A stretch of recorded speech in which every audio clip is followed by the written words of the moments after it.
Hello बच्चों, good morning. पिछले period में हमने अलंकार पढ़ा था। अलंकार का अर्थ और परिभाषा पढ़ी थी। अलंकार का अर्थ क्या है? काव्य की शोभा बढ़ाने वाले जो गुण होते हैं उसे हम अलंकार कहते हैं। जिन शब्दों के माध्यम से किसी भी काव्य या गद्य की शोभा बढ़ती है, सुंदरता बढ़ती है, उन शब्दों को हम अलंकार में गिनते हैं।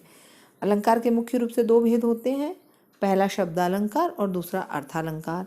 शब्दालंकार के बारे में विस्तार से हम पढ़ चुके हैं।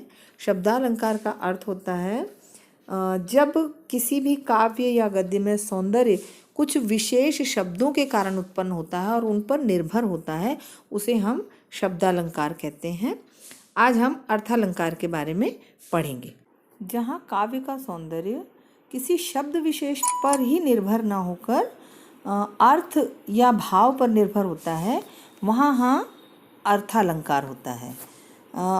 जब अर्थ के कारण किसी काव्य में सौंदर्य उत्पन्न होता है तो उसे हम अर्थालंकार गिनते हैं।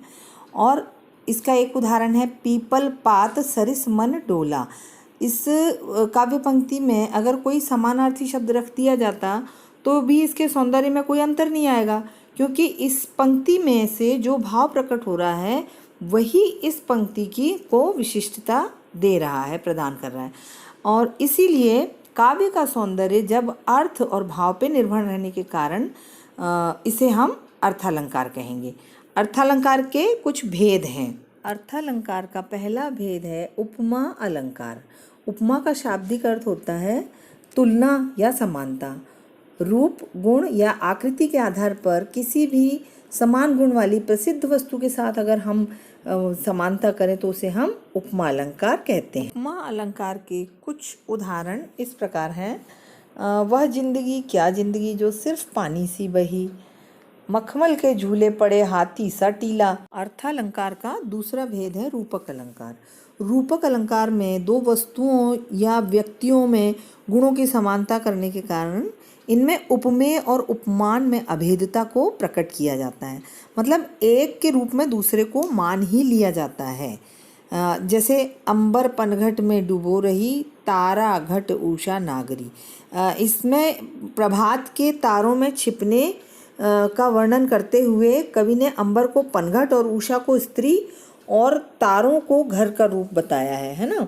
इस प्रकार यहाँ पे रूपक अलंकार उत्पन्न हो रहा है। दूसरा उदाहरण है चरण कमल बंदो हरिराई।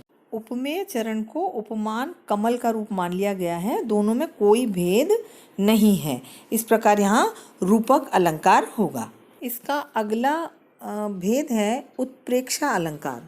जब उपमेय और उपमान में गुण धर्म की समानता के कारण उपमेय में उपमान की संभावना कर ली जाती है, तब वहाँ उत्प्रेक्षा अलंकार उत्पन्न होता है। इसका एक उदाहरण है उस काल मारे क्रोध के तन कांपने उसका लगा, मानो हवा के वेग से सोता हुआ सागर जगा। इसी प्रकार दो और उदाहरण हैं। कहती हूँ हुई यूं उत्तरा के नेत्र जल से भर गए, हिमकणों से पूर्व मानो हो गए पंकज नए। इन उदाहरणों में क्रमशः क्रोध से कांपते हुए लक्ष्मण के शरीर में से हवा से कंपित सागर की, उत्तरा के अश्रुपूर्ण नेत्रों में नए विकसित हुए हिमकणों से पूर्ण कमल की, और पीला वस्त्र ओढ़कर सोते हुए श्री कृष्ण की धूप से चमकते पर्वत की संभावना प्रकट की गई है। अर्थालंकार का अगला भेद है अतिशयोक्ति अलंकार। जब किसी भी काव्य में किसी व्यक्ति, वस्तु, इनके रूप या गुण या किसी विशेष कला को इतना ज़्यादा बढ़ा चढ़ा के वर्णन किया जाए कि उस पर विश्वास करना कठिन हो, तो उसको हम अतिशयोक्ति अलंकार कहते हैं। अब इसका उदाहरण देखें। जैसे पानी परात को हाथ छुयो नहीं, नैनन के जल सो पग धोए। इसमें कवि जो है वो ये कहना चाहता है कि परात के पानी को बिना छुए ही कृष्ण जी ने सुदामा जी के पाँव को पूर्णतः धो दिया। तो यह तो अतिशयोक्तिपूर्ण बात है। अर्थालंकार का अगला भेद है अन्योक्ति अलंकार। जब काव्य में किसी व्यक्ति को लक्ष्य करके कोई बात कही जाए और उसका अर्थ जो है उस लक्षित व्यक्ति के अलावा किसी अन्य पर पड़े, तो वहाँ अन्योक्ति अलंकार होता है। उदाहरण के रूप में देखेंगे, नहीं पराग नहीं मधुर मधु, नहीं विकास यदि काल, अली कली ही सौ विंध्यो, आगे कवन हवाल। इस उदाहरण में भौरे को ये कहा जा रहा है कि वह काली को विंध कर नष्ट कर देगा, कली को, और तो फूल खिलने पर क्या होगा। इसे राजा जयसिंह को लक्ष्य करके कहा गया था, जो अपनी नवविवाहिता रानी के प्रेम में डूबकर राज काज और प्रजा का हित पूर्णतया भूल चुके थे। भौरे के माध्यम से उन्हें उनके कर्तव्यों की याद दिलाई गई थी। अगला है मानवीय अलंकार। जब काव्य में जड़ पदार्थों पर मानवीय चेतना को आरोपित किया जाता है, मतलब मढ़ा जाता है, बताया जाता है, तो वहाँ पर जो है मानवीय अलंकार होता है। जैसे पेड़ पौधे, नदी, पहाड़, झरने, नदियाँ, धूल, हवा, पशु पक्षी और मानव के समान इन सबको मानव की तरह कार्य करते हुए दिखाया जाता है ना, तब वहाँ पे मानवीय अलंकार होता है।